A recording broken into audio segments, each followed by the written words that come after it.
Bonjour à toutes et à tous et bienvenue dans cette seconde Luke Stories. Vous n'êtes pas sans savoir qu'il est déjà arrivé que l'on mélange deux animaux de races différentes mais appartenant à la même famille, comme par exemple le ligre, mélange entre le tigre et le lion. Et si il l'avait fait avec l'humain? Et si on avait mélangé l'humain avec son plus proche cousin, le singe?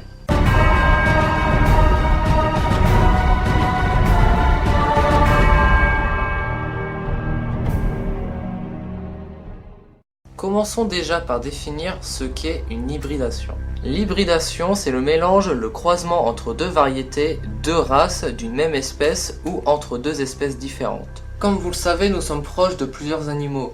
Et même si on n'a pas le même nombre de chromosomes, nous sommes très proches de notre cousin le singe. Et pourtant la question s'est déjà posée. Est-il possible de procréer avec le singe ou de mélanger le singe avec l'homme? Le cas le plus vieux d'hybridation homme-singe potentielle date de 1897 avec le docteur Emeter qui a étudié un enfant avec une apparence de singe mais qui ressemble à un humain. Ce dernier ne vivra que quelques heures, l'enfant souffrait de malformations surtout au niveau du crâne. Sa mère était une jeune fille de 16 ans vivant dans une roulotte avec ses parents et un singe. Ce cas potentiel de Humanzi ne fut révélé au grand public que 76 ans plus tard, en 1973. Nous sommes en URSS. Voici le docteur Lia Ivanov. C'est un biologiste russe spécialisé dans l'insémination artificielle.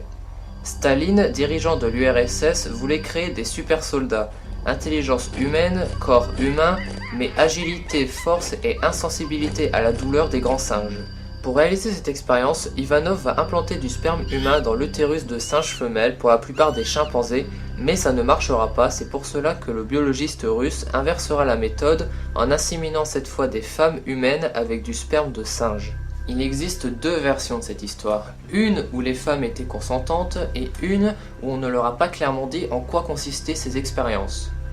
Connaissant le niveau de transparence de l'époque, personnellement, je pense que la deuxième version est la plus plausible. Ces expériences étaient trop coûteuses et surtout ne menaient à rien. C'est pour cela qu'il sera arrêté en 1930 par la GPU, une police politique, puis envoyé au goulag, mais sa peine fut allégée à condition qu'il parte du pays.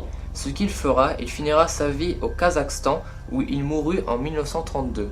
Une version raconte que c'est Staline qui a demandé l'assassinat de Ivanov afin d'effacer toute trace de ses expériences, et d'ailleurs tous les documents et les notes concernant une potentielle hybridation homme-singe seront brûlés. Et c'est pour cela que malgré quelques petites preuves, cette histoire n'est pas officielle ou ne peut pas être confirmée comme étant réelle.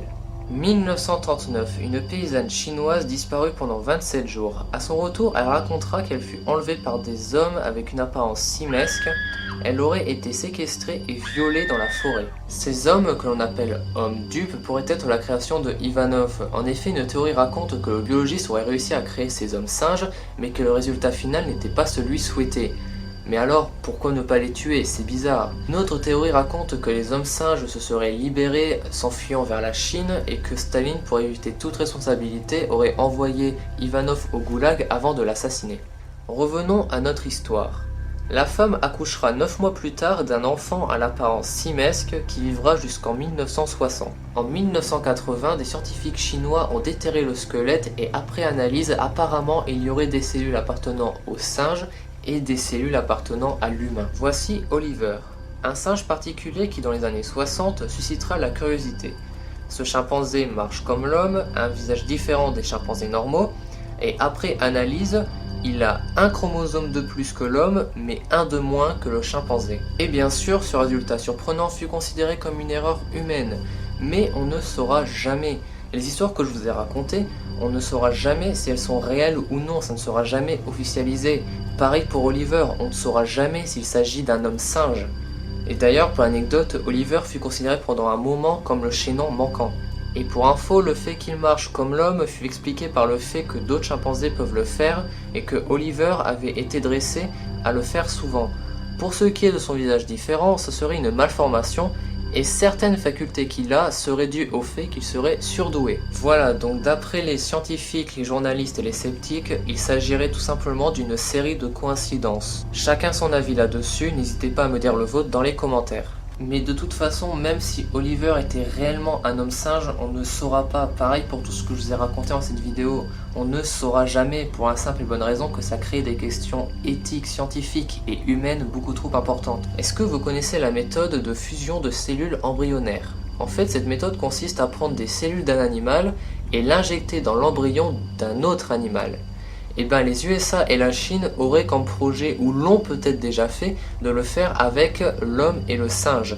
Mais on n'en a aucune trace à ce jour. Par contre, un cochon avec un ADN humain, ça a été officialisé, c'était en janvier 2017, et ce cochon a été créé avec la méthode dont je vous ai parlé.